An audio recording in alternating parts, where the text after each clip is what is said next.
Hello friends, स्वागत है आपका आपके अपने यूट्यूब चैनल गौसिया ज्ञान भंडार में। और मैं हूं आपकी दोस्त एडवोकेट गौसिया यूबी। एंड एज यू नो कि बहुत दिन से मैं आप लोगों के लिए वीडियो नहीं लेकर आ पा रही थी क्योंकि मेरा शेड्यूल जो है बहुत ज़्यादा बिजी हो चुका है। बहुत ज़्यादा मतलब मैं जो हूँ फ़िलहाल सिचुएशंस ऐसी हैं कि शेड्यूल बहुत ज़्यादा टाइट है।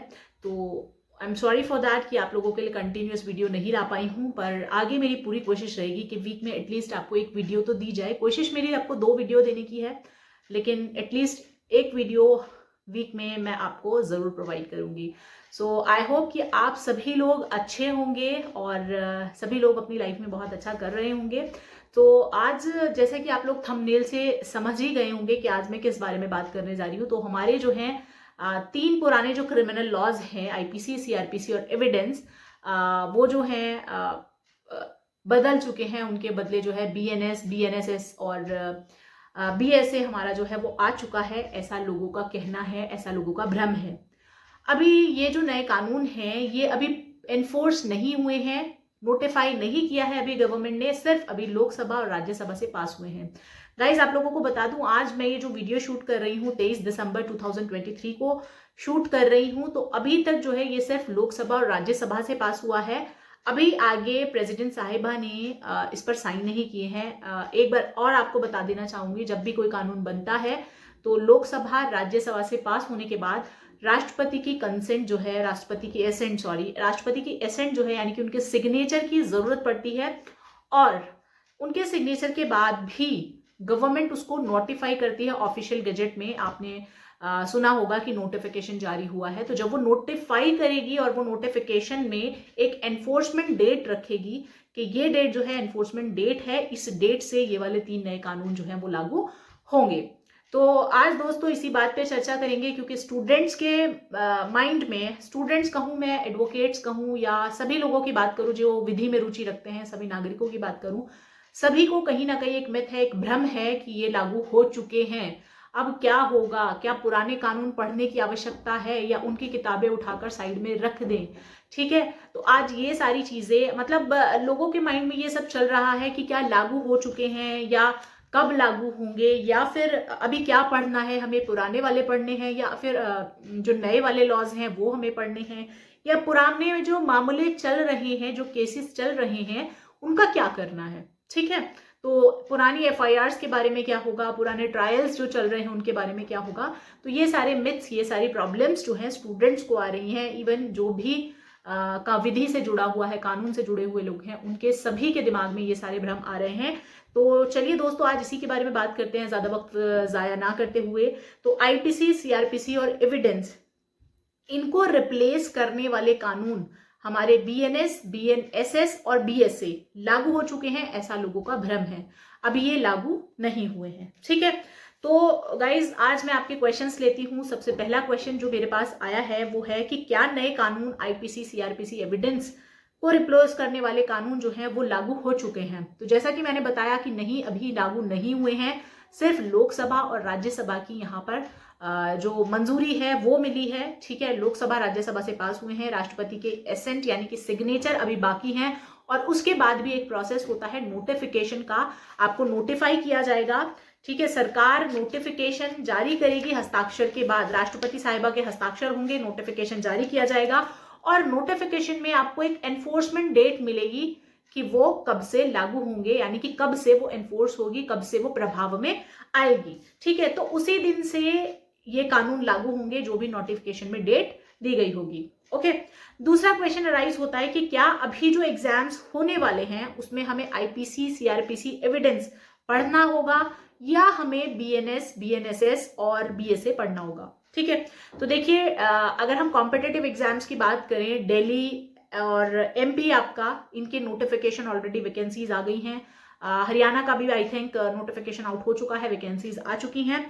तो यहाँ पर क्या है, कॉम्पिटिटिव एग्जाम्स में उनके सिलेबस में, जिस भी स्टेट का एग्जाम है, तो उनके सिलेबस में साफ तौर पे आपको दिया होगा कि आईपीसी, सीआरपीसी, एविडेंस ही आपके सिलेबस का पार्ट है। यानी कि जो भी सिलेबस होगा वो आपका वहां पर मेंशन होगा कि आपको कौन सा सिलेबस जो है, कौन से सब्जेक्ट जो है वो पढ़ने हैं, यानी कि आपको पुराने वाले कानून पढ़ने हैं या आपको नए वाले कानून पढ़ने हैं। तो अभी तक जितने नोटिफिकेशन आए हैं उसमें आईपीसी, सीआरपीसी और एविडेंस ही हैं, राइट। एग्जाम में बीएनएस, बीएनएसएस, बीएसए बिल्कुल भी इनसे क्वेश्चंस नहीं आने वाले हैं। और इसी तरह से अगर किसी का सेमेस्टर एग्जाम है, क्योंकि जो एलएलबी के न्यू स्टूडेंट हैं, जो लोग एलएलबी कर रहे हैं, तो उनके सेमेस्टर एग्जाम्स हैं, तो वो लोग भी कंफ्यूज हैं कि हम लोग पुराने कानून पढ़ें कि नए कानून पढ़ें। तो आप लोगों को भी परेशान होने की जरूरत नहीं है। नोटिफिकेशन आने से पहले पहले अगर आपका एग्जाम है तो आपको आईपीसी, सीआरपीसी, एविडेंस ही पढ़ना है। अगर नोटिफिकेशन के बाद आपका एग्जाम होगा तो गवर्नमेंट आपको नोटिफाई करेगी कि आपको, और आपकी जो यूनिवर्सिटी है वो आपको बताएगी, आपको मेंशन करेगी कि अब आपको नए कानूनों को पढ़ने की आवश्यकता है, ठीक है। तो आप परेशान मत होइए, अपनी यूनिवर्सिटी के नोटिफिकेशन और साथ ही साथ गवर्नमेंट जो नोटिफिकेशन आएगा इन 3 नए कानूनों को पास करने का, एनफोर्स होने का, सॉरी, तो उन पर ध्यान दीजिएगा। तो अभी तक ये कानून जो है एनफोर्स नहीं हुए हैं, ठीक है। तो क्लियरली नोटिफिकेशन, चाहे कॉम्पिटिटिव एग्जाम हो उसमें भी नोटिफाई किया जाएगा कि आपके सिलेबस में, जो आपका सिलेबस वाला पोर्शन होता है ना, वहां पर आपको बाकायदा दिया जाएगा कि आपका सिलेबस में बीएनएस आएगा, बीएनएसएस आएगा, या फिर आपका पुराने वाले लॉ आएंगे, ठीक है। तो ये आपका मेंशन होगा आफ्टर एनफोर्समेंट, ठीक है। अब एक क्वेश्चन ये अराइज होता है कि अभी तक जो अपराध हो चुके हैं, यानी आज की डेट तक जो अपराध हुए हैं, क्या उन अपराधों पर आईपीसी, सीआरपीसी एविडेंस लागू होगी या नए वाले कानून लागू होंगे। तो देखिए दोस्तों, याद रखिए इस बात को कि जो भी हमारे पेनल लॉज होते हैं, यानी कि दांडिक हमारे कानून होते हैं, उनका रेट्रोस्पेक्टिव इफेक्ट नहीं होता, यानी कि उनका भूतलक्षी प्रभाव नहीं होता। जो हमारा पुराना कानून है, अभी तक हुए जितने भी अपराध हैं उन पर वो पुराने कानून ही हमारे लागू होंगे।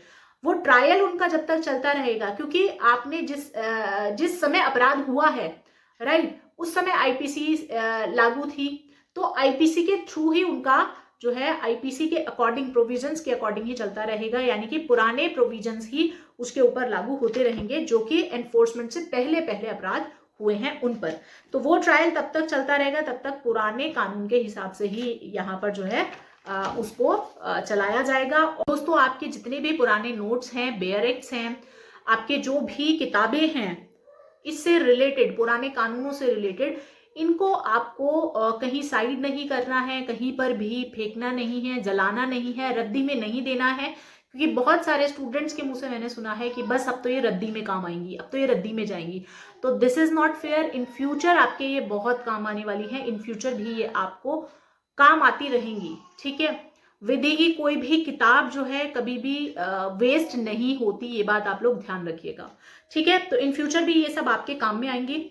एक क्वेश्चन अराइज होता है कि क्या पुराने एफआईआर और पेंडिंग केस हैं उनका क्या होगा, यानी कि जितने भी पुराने एफआईआर्स हैं, जितने भी पुराने पेंडिंग केसेस हैं, उनका क्या बनेगा, उनका क्या होगा, ठीक है।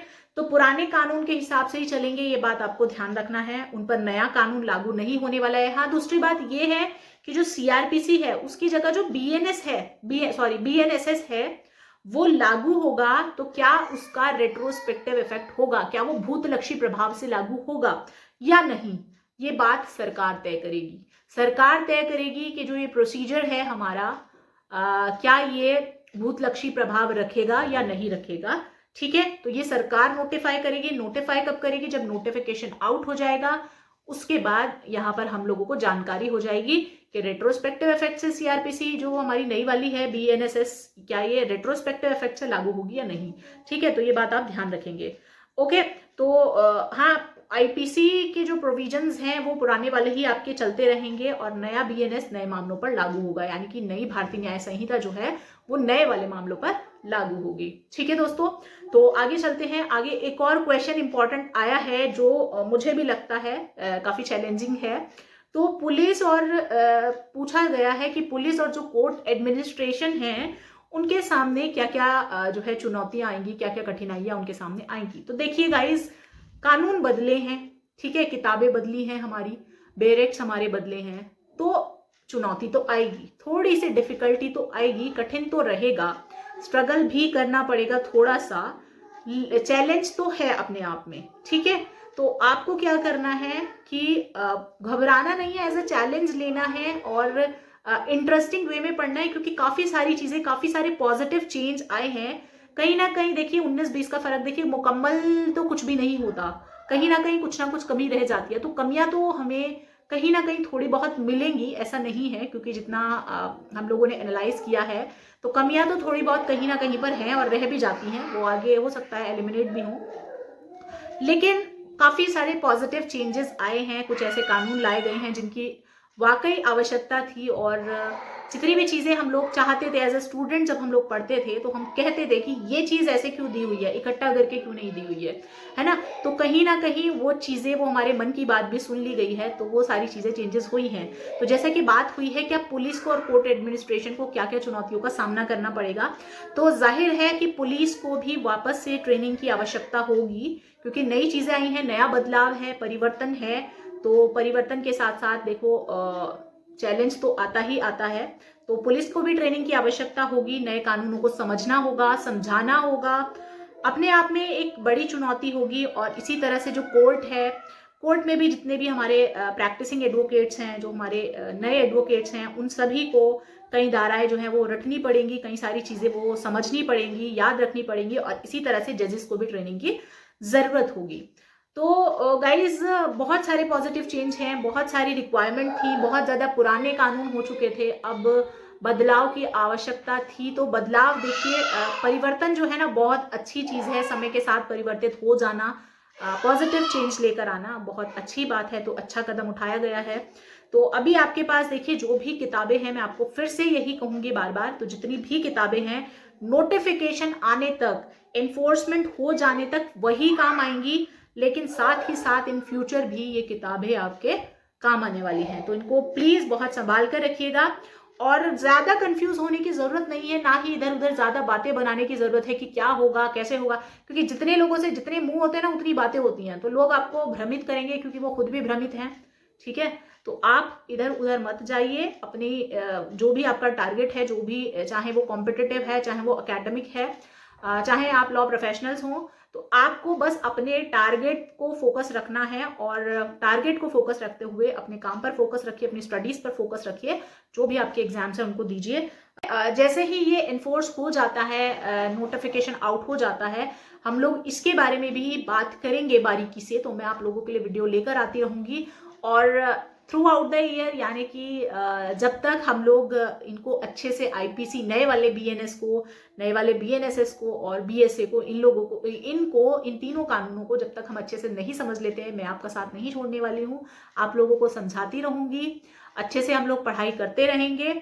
और साथ ही साथ जो है दोस्तों, प्लीज आप लोग भी जो है इधर उधर की बातों में विश्वास ना करके, ध्यान ना देकर, सिर्फ अपने जो भी गोल्स हैं, टारगेट्स हैं, उन पर फोकस रहिए। तो आज के लिए सिर्फ इतना ही। आगे आने वाले टाइम में, आगे आने वाले दिनों में आप लोगों को इससे रिलेटेड जो भी जानकारी है वो मैं आपको बताते रहूंगी। और सजेस्ट भी कीजिएगा आप लोगों को, पुरानी जितनी सीरीज हैं जो मैंने स्टार्ट की थी, उनमें से कौन कौन सी सीरीज को कंटिन्यू रखना है, आप क्या देखना चाहते हैं, क्या कौन से लेक्चर की सीरीज जो है आप चाहते हैं कि मैं स्टार्ट करूं पहले। क्योंकि अभी एक तरह से कहते हैं ना, दोबारा से मैं काफी लंबे समय के बाद में फिर से यूट्यूब पर आ रही हूँ, आप लोगों के बीच में, आप लोगों को पढ़ाने के लिए। आप लोगों का अभी तक इतना प्यार, इतना सपोर्ट, इतना साथ मिला है, तो उस सपोर्ट साथ के लिए दिल से आप लोगों का बहुत बहुत धन्यवाद। इसी तरह से आगे भी जुड़े रहिए। और जाते जाते वीडियो अगर इन्फॉर्मेटिव लगी हो तो आप प्लीज़ अपने दोस्तों के साथ, जिन लोगों को लॉ के फील्ड में जिनको आवश्यकता है, या फिर जो विधि में रुचि रखते हैं, उन सभी को ये शेयर ज़रूर करिएगा, वीडियो को लाइक कीजिएगा। और अगर आप लोग चैनल पर नए हैं, या फिर आप लोगों ने चैनल को सब्सक्राइब नहीं किया है, तो प्लीज़ चैनल को ज़रूर सब्सक्राइब कीजिएगा। Thank you so much for watching. खुश रहिए, मुस्कुराते रहिए।